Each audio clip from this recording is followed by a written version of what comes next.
talaga sa maraming owners ngayon ang pagbibihis o paggayak sa kanilang pet. Pero sa Cavite, kakaiba mo ang pag-flex ng isang aso sa kanyang mga aura. Kapit palala dahil talaga raw nakakamangha. Tumabi-tabi sa kalsada dahil dadaan na ang tunay na reyna. All eyes kay Joy Joy, ang asong fashionista.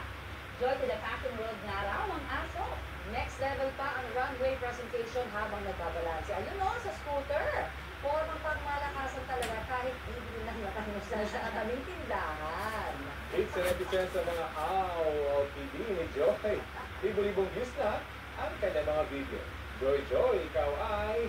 Trending! Super cute. Oo, ang daming oras. Joy Joy. Pero mukhang nag-i-enjoy siya sa scooter. No? Oo. Ang galing nga. Ang galing nga. Siguro pababa din yun. Hindi ko ma-imagine, wala naman padyak eh. Fashionista na, rider pa. At yan po ang balitang hali. Joy, nasa TV ka na. Artista ka na. Galing ah.